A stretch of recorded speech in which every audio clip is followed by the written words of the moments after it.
천미예수님 자비의 사도들입니다. 교부들의 신앙 19장 성세성사 편 읽어볼게요. 성세성사 되게 옛날 표현이죠. 요즘은 세례성사라고 하고 오래되니까 저도 잊어버렸네요. 성세라고 그랬었구나 이런 생각이 들고, 개신교에서는 세례가 꼭 필요한 것이 아니다, 믿음만 있으면 된다 이렇게 주장하는 걸로 알고 있어요. 물론 그들도 세례를 주긴 합니다만 그것은 세례가 구원에 있어서 꼭 필요하다기보다는 믿음만 있으면 되지만 믿음으로 구원받았다는 어떤 외적인 표지로서 그냥 어떤 형식적으로 하는 그런 부분이 큰 걸로 제가 알고 있거든요. 거기에 대해서 이제 우리의 입장을 말하는 것이죠. 세례 성사가 꼭 왜 필요한지 얘기를 하고 있어요. 근데 저는 이제 결론적으로 구원에 있어서 말이죠. 구원에 있어서는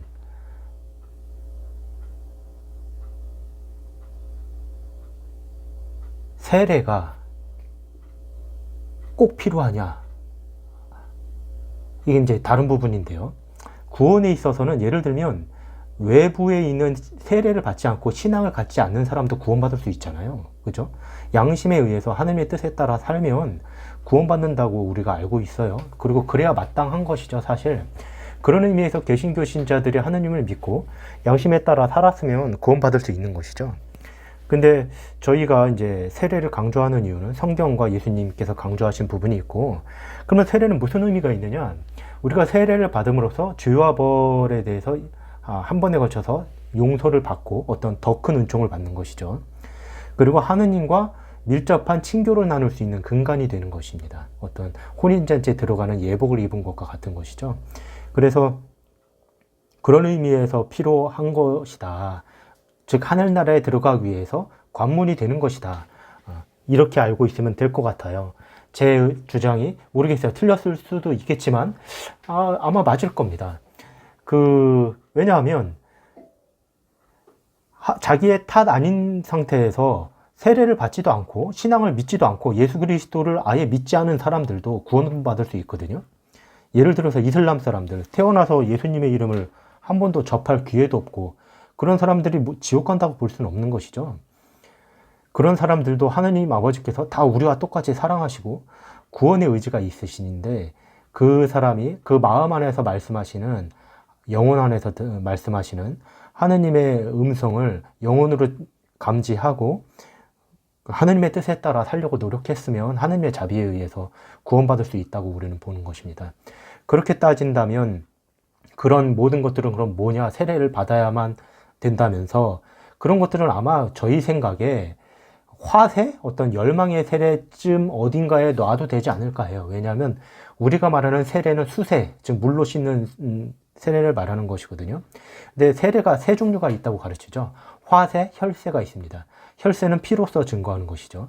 예를 들면 순교자가 세례는 받지 않았어도 예수님의 이름 때문에 죽임을 자처했다면 그것을 어떻게 물로 세례를 받지 않았다고 해서 너는 아니야, 하느님의 자녀가 아니야, 이렇게 말할 수 없는 부분이죠. 오히려 더 큰 하느님의 자녀라고 말할 수 있는 부분인 것이죠.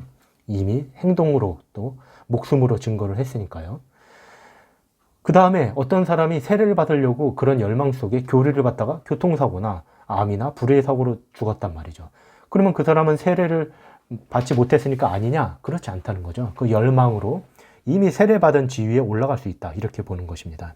따라서 예수님에 대해서 어떤 열의를 가지고 했다면 넓게나마 화세 안에 조금 속하지 않나 하는 것인데, 그렇다고 해서 이 세례의 필요성이 없다 이렇게 말하는 것은 안 되는 거예요. 왜냐하면 예수님께서는 그 필요성에 대해서 분명히 말씀을 하셨거든요. 그 다음에 교회 초창기에도 분명히 그렇게 해왔고요. 거기에 대해서 말씀을 드릴게요. 자, 마태복음 뭐라고 그러시냐면 사도행전의 2장에 한 사람도 빠짐없이 예수 그리스도의 이름으로 세례를 받고 여러분의 죄를 용서받으십시오. 그리하여 성령을 선물로 받게 될 것입니다. 사도행전에 나와요. 세례의 필요성에 대해서 이미 사도들부터 이렇게 얘기한 것이죠. 네. 예수님도 그러셔요. 가서 이 세상 모든 사람들을 내 제자로 삼아 아버지와 아들과 성령의 이름으로 그들에게 세례를 주고 내가 너희에게 명령한 모든 것을 가르쳐 지키게 하여라. 성령 세례를 주라고 해요. 이게 정말 필요 없다면 말이죠. 예수님께서 이런 말씀을 뭐하러 그냥 차라리 가서 복음을 전해라 이러면 될걸. 세례를 주라고 친히 말씀하십니다. 여기에 대해서 어떻게 다른 말을 때부터 붙일 수 있겠어요? 그죠? 분명히 이건 필요하다는 것이에요. 한 사람이 죄를 지어 이 세상에 죄가 들어왔다. 우리의 죄가 어떤 조상, 그 최초의 인류로부터 계속 전달되어 온다는 것이죠. 아이들도 그래서 세례를 받는 것입니다. 누구든지. 다윗 왕도 얘기하잖아요. 보소서 나는 쥐 중에 생겨났고 내 어미가 쥐 중에 나를 배웠나이다. 시편 50편에. 우리는 태어나면서부터 잉태되는 순간부터 엄마 아빠로부터 받는 그 위에 조상들로부터 물려받는 그 죄가 있는데 그것이 원죄예요. 이 원죄를 어떻게 아느냐? 계시로도 아는 것이지만 파스칼은 뭐라고 그랬냐면 원죄가 아니고서는 인생은 수수께끼 이상의 수수께끼다라고 이렇게 했어요. 그러니까 왜냐하면 사람은 죄로 기울어지는 경향과 어떤 뭐라고 그럴까 죄를 극복하지 못하고 그런 경향이 있어요. 잘 보면 이것은 도무지 정신병만으로는 설명이 안 되는 것들이 있습니다. 그런 의미에서 유아 세례가 필요했고 유아 세례도 초창기부터 다 해왔던 거예요. 거기 보면 제가 여기 읽어드릴게요. 그 근거들이 다 있습니다. 예수님께서도 니고데모와의 말씀에서 너는 이스라엘의 이름난 선생이면서 그런 것도 모르느냐 이렇게 말씀하시면서 세례의 필요성에 대해서 얘기하시죠. 니고데모가 다 큰 사람이 예수님께서 새로 태어나야 한다. 그렇지 않으면 하늘나라의 위로부터 나지 않으면 하늘나라를 볼 수 없다. 그러니까 니고데모가 다 큰 사람이 어떻게 다시 태어납니까? 엄마 뱃속으로 들어갔다 나올 수 없지 않습니까? 그랬더니 예수님께서 그러시죠. 정말 잘 들어두어라. 물과 성령으로 새로 나지 않으면 아무도 하늘나라에 들어갈 수 없다. 분명히 또 말씀을 하셔요. 물과 성령으로라고 또 말씀하시죠. 그러니까 세례의 필요성에 대해서 분명히 말씀하셨어요. 또 사도행전에 보면 리디아가 온 집안 식구와 함께 세례를 받고 나서 또 나오죠. 세례를 받았다고 거기 나와요. 예수님의 이름을 믿고 나서 구원받았다. 이거 아니에요. 믿고 나서 세례를 받았다는 것이죠. 사도들이 베풀었다는 것이에요. 간수는 한밤중이었는데도 온 가족이 세례를 받았다. 또 나오죠. 사도행전에. 세례를 계속 받아요. 그 다음에 여러분 이디야 피아 여왕의 내시 간다케인가? 그 사람도 야고본가 누구죠? 그러면 제가 세례를 받지 말아야 할 이유가 뭐가 있습니까? 그러고 그 자리에서 또 세례를 받잖아요. 예수 그리스도의 이름을 믿으면 되는데 개신교의 말에 따르면 뭐하러 세례를 받겠습니까? 이게 사도행전부터 사도 때부터 반드시 행해져 왔던 것입니다. 성 요한 사도의 제자인 폴리카르포의 제자 성 이레네오. 성 요한 사도의 제자 뭐라고 그랬냐면 그리스도께서는 당신으로 말미암아 모든 사람을 구원하시고자 오셨다. 내가 말하는 모든 사람은 그리스도로 말미암아 새로 태어난 즉 세례를 받은 아기들과 유아들과 소년들과 청년들과 노인들을 두고 하는 말이다. 아기들까지 포함해요. 그 유아 세례 다 받았다는 거죠. 그 이레네오보다 몇 년 뒤에 오리게네스는 뭐라고 그랬냐면 교회는 아기들에게까지 세례를 베푸는 거룩한 전통을 사도들로부터 받아왔다. 이렇게 얘기합니다. 성경에는 안 나와요. 그러니까 개신교가 성경만으로 하면은 도무지 알 수가 없는 노릇이죠. 사도들로부터 그래 왔다는 것을 이미 증언하고 있어요. 초기 아프리카 교회에 아기 세례에 대하여 가장 확실한 증거가 있다. 이미 초창기에부터 유아들한테 세례를 줘야 하느냐 이 문제에 대해서 의논이 왔었다는 것이죠. 253년에 카르타고에서 성 치프리아노를 비롯한 63명의 주교가 회의를 열어요. 사도들의 후계자들이죠. 그러면서 여기 너무 기니까 서면으로 이렇게 올리는데 만장일치로 아래와 같은 답을 주었다. 아기 세례에 관하여는 우리 모두 다음과 같이 판단한다. 그러면서 큰 죄를 지은 사람에게도 세례의 은총이 거부되지 않는데 그 은총은 벌써 출생된 순간부터 부여된다. 하느님과 자비의 은총은 아무도 이를 물리치지 못한다. 이 원죄에 물든 어린 자손들에게야 이런 은총을 거부할 수 없다. 이렇게 얘기를 하는 것입니다. 그러면서 또 이제 개신교가 존경하는 아우구스티노스가 이렇게 얘기를 해요. 성 아우구스티노는 이 결의를 평하여, 그러니까 이 253년에 결의를 어떻게 논했느냐. 성 치프리아노와 그 동료들의 결정은 새로 규정한 교리가 아니고, 새로 규정한 게 아니라고 그랬어요. 다만 가톨릭 전통신앙을 더욱 확실하고 견고하게 지지한 행위이다. 이것은 사도시대부터 오늘날까지 이르기까지 전통적으로 믿어오는 가톨릭 전체 믿음이다. 이렇게 얘기했습니다. 개신교 신자들은 이 말 좀 귀 기울여 들었으면 좋겠어요. 아우구스티노스 성인이 이렇게 얘기했어요. 가톨릭 신앙을 전적으로 옹호한 것이죠. 만일 세례가 그렇게 필요 없는 것이라면 이렇게 초창기부터 개신교가 탄생한 1500년도까지 그럼 다 헛짓을 한 것이냐? 그렇게 볼 수는 없는 것입니다, 감히. 네. 또 아까 말한 수세와 화세와 혈세가 있다는 것이죠.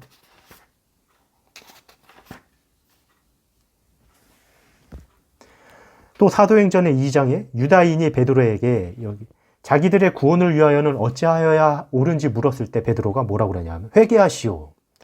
만약에 개신교 말대로 회개해서 예수님을 믿었으면 여기서 끝났을 거예요. 회개하고 예수님 이름을 믿으시오. 끝났어야 됐는데 뭐라고 그러냐면 그리고 여러분은 한 사람도 빠짐없이 예수 그리스도의 이름으로 세례를 받고 여러분의 죄를 용서받으십시오. 이렇게 얘기를 합니다. 아나니아는 사울이 개종한 뒤 그에게 말하기를 사울이 그러니까 눈에 이제 막이 씌우잖아요. 말에서 떨어진 다음에 아나니아를 만나요. 아나니아가 이제 사울을 만난 다음에 뭐라고 그러시냐면 어서 일어나 그분의 이름을 부르며 세례를 받고 죄를 깨끗이 씻어버리시오. 또 얘기하죠. 사울은 회개를 했어요, 이미. 근데 세례를 분명히 받으라고 합니다.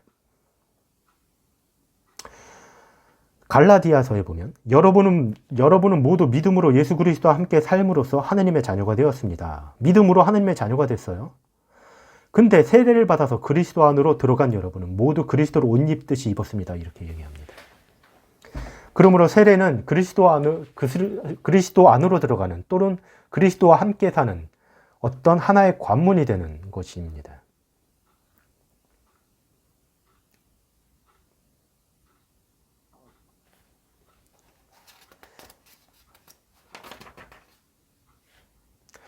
근데 이 개신교 중에 침례교가 있어요. 침례교가 뭐냐면 세례는 받되 온몸이 들어가서 잠겨야 한다고 주장하는 것입니다. 이것도 사실 옳지 않죠. 초창기에는 온몸이 잠기긴 했어요. 요르단 강물에서 예수님께서 세례 받으실 때도 그렇게 했던 것이죠. 그러나 세례는 여러 가지 종류가 있는데 온몸이 담그는 침례수와 침수례와 맑은 물을 흘려붓는 주수례 그리고 맑은 물을 뿌리는 살수례가 있다. 이렇게 얘기를 합니다. 교회 창립 후 수세기 동안에는 단체로 침수례를 했어요. 그러니까 그 온몸이 잠기는 세례를 했어요. 그 전통에 따라서. 그러나 그 이후부터 많이들 그렇게 이제 안 하기 시작했습니다. 12세기 이후부터 침수례보다 간편한 주수례를 많이 해왔고요. 그리고 초창기에도 그렇게 하진 않았던 부분이 있습니다.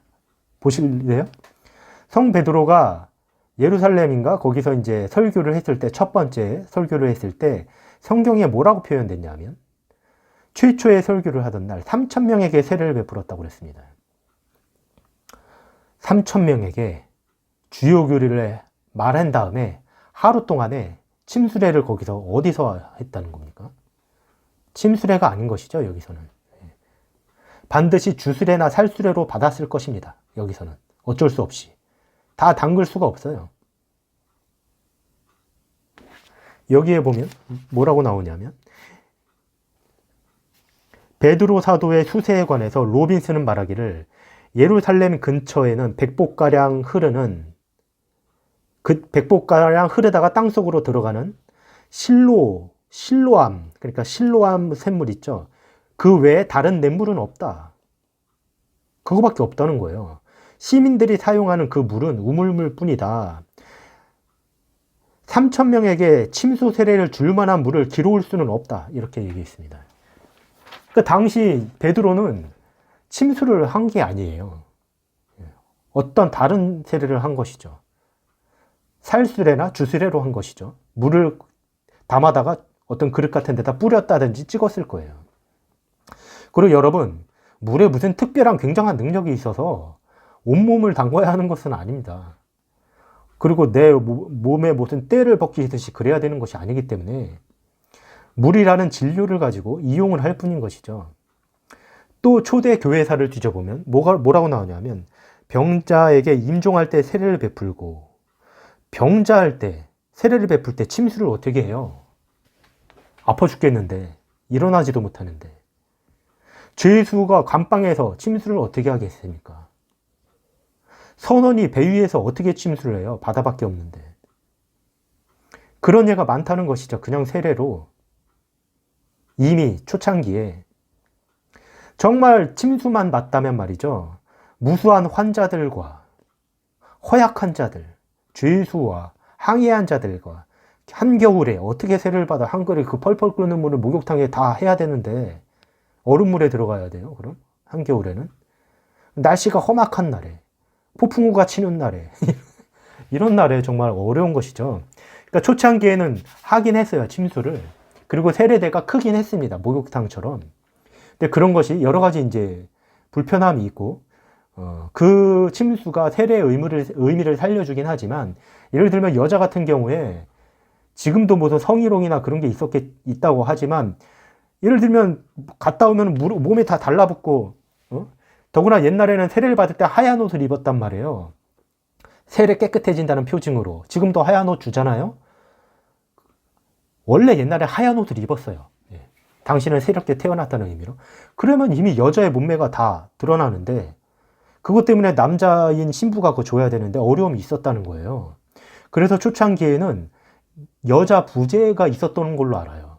부제까지인가? 그래서 세례까지 여자가 베푸는 경우가 있었던 걸로 알거든요. 그런 어려움이 있었다, 여러 가지로. 그래서 침례가 있고 주수례가 있고 살수례가 있었다는 것입니다. 꼭 침례만 맞는 것이 아니에요, 여러분. 그렇게 또 사도들이 그렇게 정했습니다. 이만 마칠게요.